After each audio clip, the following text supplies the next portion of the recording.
The quiet of a small Spanish village was shattered one cold, dark morning in the 1550s. A group of men, cloaked and armed, broke into a humble home. Inside, they discovered a young woman, her hands trembling as she clutched a small, leather-bound book.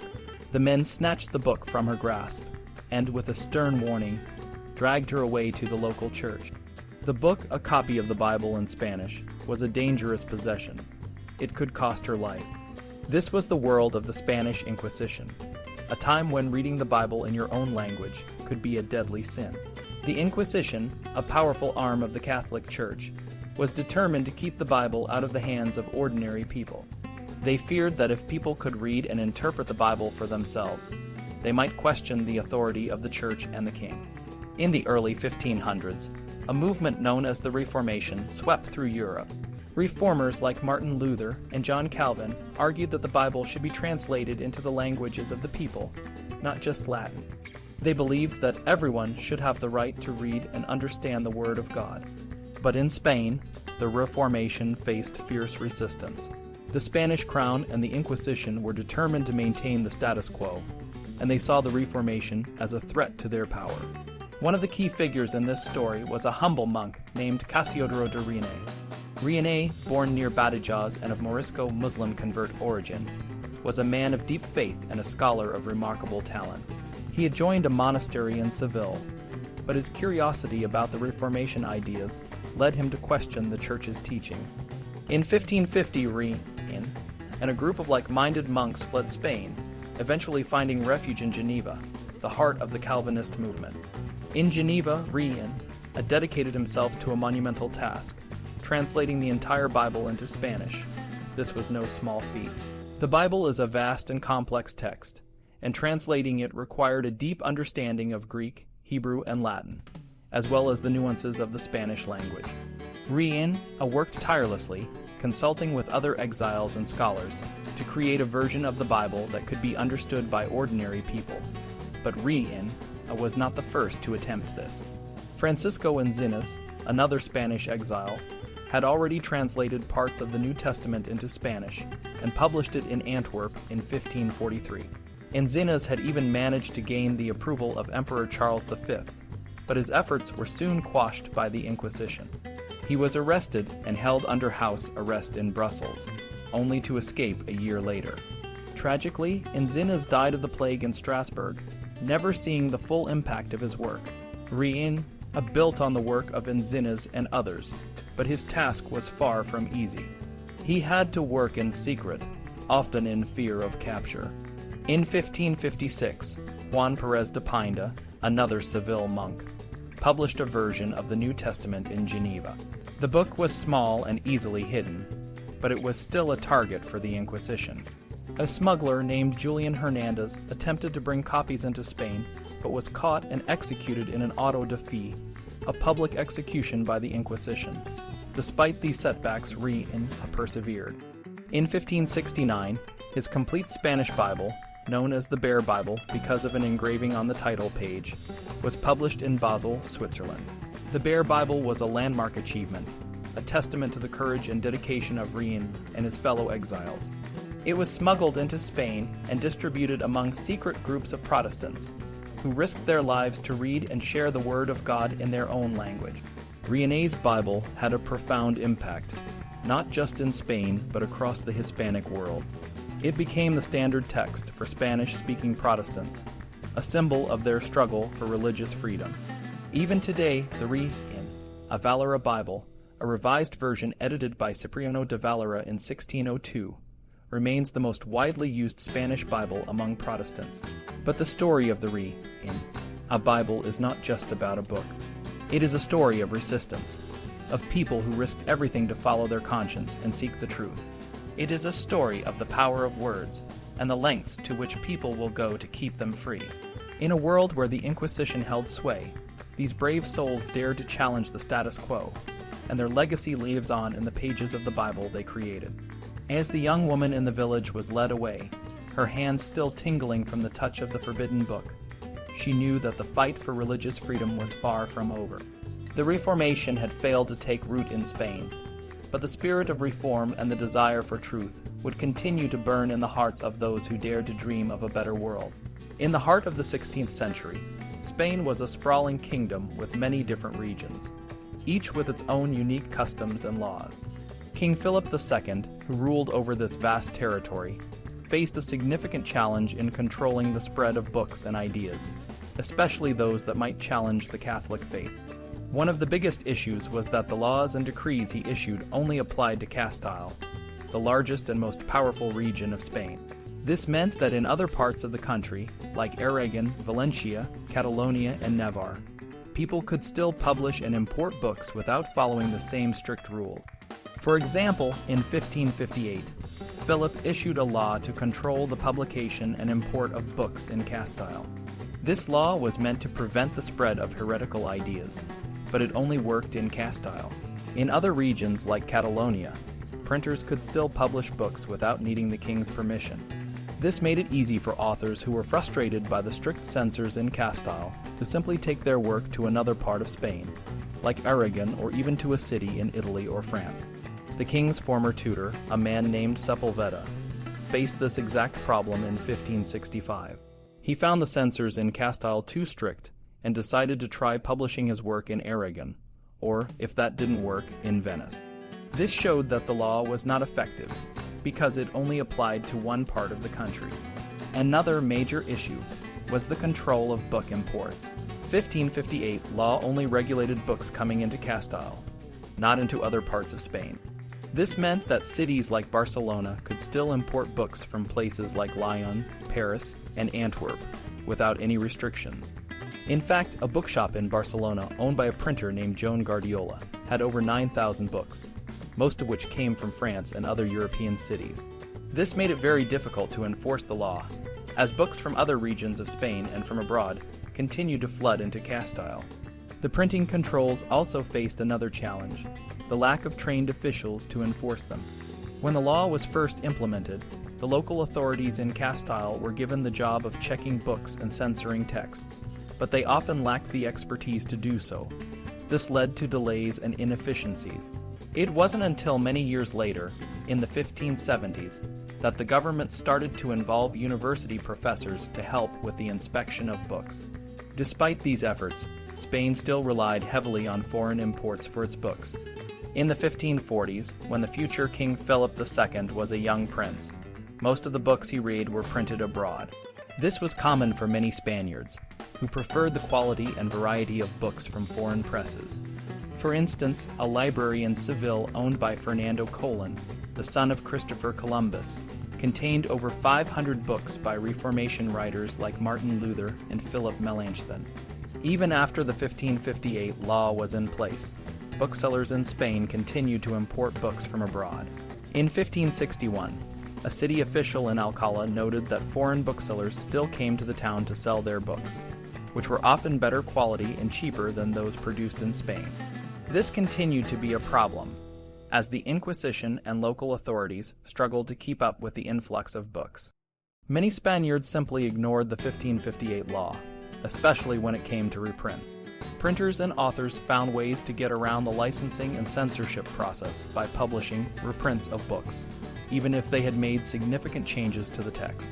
Some authors chose to publish their works abroad, in cities like Lyon, Paris, or Antwerp, where the controls were less strict.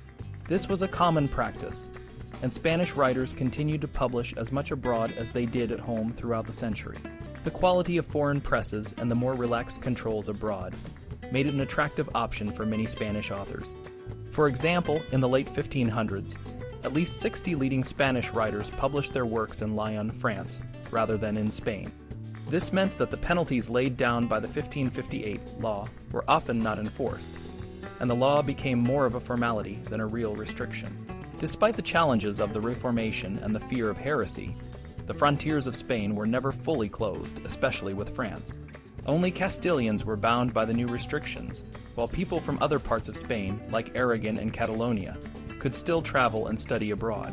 In 1565, the French ambassador reported that there were 20 Aragonese and Catalan students at the University of Toulouse, and even some Navarrese with Protestant sympathies were able to move freely to France. The Inquisition, which was given the task of censoring books and identifying heretical works, faced its own challenges. In 1551, the first printed index of prohibited books was issued, based on lists from other European countries. This index banned a wide range of books, including those by heretical leaders, religious books by those condemned by the Inquisition, and translations of the Bible. However, many of these books were not even available in Spain, and the index often felt like a symbolic gesture rather than a practical tool. In 1552, the Inquisition began to collect unlicensed Bibles and New Testaments, which were being smuggled into Spain from places like Lyon. In Seville alone, they found 450 such volumes. The Inquisition then issued a general censure of Bibles and New Testaments in 1554, identifying 65 editions that needed to be corrected. In 1559, the Inquisition, led by Fernando de Valdez, published a more comprehensive index of prohibited books. This list was extensive, banning books in various languages and categories, including heretical works, religious books, and even books on magic. However, many of the books on the list were from foreign countries and were not widely available in Spain. For Spaniards, the most significant part of the index was the few books that were actually available in their own language. In the end, the 1558 law and the index of prohibited books faced many challenges and were often ineffective. The regional differences in Spain, the reliance on foreign imports, and the lack of trained officials made it difficult to enforce these regulations. Despite the efforts of the king and the Inquisition, many Spaniards continued to publish, import, and read books as they pleased, often with little fear of punishment. This period marked a time of both caution and continued intellectual activity, as the Reformation reshaped the landscape of European thought. In the mid-1500s, Spain was going through a complex period of cultural and religious change. The Catholic Church, feeling threatened by the ideas of the Protestant Reformation, decided to take strong action to protect its beliefs and control what people read. One of the main tools they used was the Index of Prohibited Books, a list of books that were banned because the Church thought they contained dangerous or heretical ideas. One of the most significant figures caught in this wave of censorship was Erasmus. Erasmus was a famous humanist who had been admired by many, including the young Philip II. Philip even visited Erasmus's birthplace, Rotterdam, in 1548. However, as the Reformation spread, Erasmus's ideas became controversial. In 1551, the Church banned his colloquies. By 1559, under Pope Paul IV, all of Erasmus's works were banned. The Jesuits, a powerful religious order, protested against this, but their efforts were not enough. The Spanish Index of 1559 listed 14 of Erasmus's works in Spanish, and by 1612, all his works were banned. Despite this, Erasmus's influence continued to be felt, especially in the works of authors like Cervantes. The index also targeted literary works. In 1551, only a few Spanish literary works were banned, but by 1559, the list grew to include 19 literary works. Authors like Gil Vicente, Hernando de Talavera, Bartolomé Torres Najarro, Juan del Encina, and Jorge Montemayor saw their works banned. The famous Lazarillo de Tormes and the Cancionero General were also banned. These books had their own unique reasons for being prohibited, but the overall effect was to limit the kinds of stories and poems that people could read. The most significant part of the index was its campaign against books of piety written in the vernacular, or common language. The Church was worried about spiritual movements that they thought were linked to Protestantism. As a result, they banned many popular spiritual books. For example, Juan de Avila's Audi Filia and Luis de Granada's Book of Prayer were both banned. Fray Louis tried to get the ban on his book lifted, but even with approval from the Council of Trent and the Pope, he had to make changes to the text before it could be allowed. The ban on Francisco Borgia's works was even more problematic because it affected the Jesuits, who were already under suspicion. Borgia, a high-ranking member of the Jesuits, left Spain for Rome to avoid arrest. The index also affected the Jesuits in other ways. The 1559 index prohibited devotional works in the vernacular, even if they were in manuscript form. This meant that the Jesuit college in Seville had to hand over all copies of Loyola's spiritual exercises to the Inquisition. The rector of the college was so upset by this that he took to his bed in grief. The Inquisition's actions also affected individual writers. Domingo de Voltanes, a respected Dominican friar, was arrested in 1561 on vague charges related to spiritual movement. He died shortly after being confined to a monastery. Even Teresa of Avila, a famous mystic, regretted the ban on Spanish books because she could no longer read them in her native language. The Index of 1559 has often been seen as the start of a repressive period in Spanish culture. However, it was more of a one-time event, rather than the beginning of a long-term trend. The index targeted notable works of Castilian poetry and literature, but no later index before the Enlightenment went as far in attacking Spanish literature. The main goal of the 1559 index was to control certain aspects of creativity, and to respond to native spirituality in the vernacular. Censorship led to the practice of burning books, a method used by Christians for centuries to destroy works they considered dangerous. The Inquisition ordered books to be burned publicly, and many books were destroyed. For example, in 1558, 27 books were burned in Valladolid, and in 1561, an official in Seville was told to burn books of hours, Bibles, and medical books that contained superstitious content. The 1559 Index set out to identify and ban suspicious books entirely. However, the next index, published in 1583, took a different approach. It included a list of prohibited books and a list of expurgated books, where only certain passages were removed. The 1583 index was much larger, with 2,315 items, but most of these were already banned in other parts of the Catholic world. The index included works by classical authors, church fathers, and other European writers, but it affected mostly books that were unknown in Spain or written in languages that Spaniards couldn't read. The intellectuals behind the 1583 index, like Montano and Mariana, saw censorship as a way to shape Spanish culture. They wanted to ensure that people were exposed to the right ideas and to protect them from harmful influences. Álvar Gómez de Castro, a contemporary writer, suggested that harmful books in Latin could be kept by educated people, but not used in schools. He also recommended expurgating or banning books of romance, chivalry, and love, depending on their quality and content. The 1583 index, while extensive, did not have a significant impact on the daily lives of most Spaniards. It mostly affected books that were already banned elsewhere, or that were not widely known in Spain. The expurgations listed in the 1584 index may have been more relevant, but they did not stifle creativity. Instead, they were seen as a way to refine and improve the literary and intellectual landscape of Spain. In the world of the 1500s, books were more than just stories or knowledge.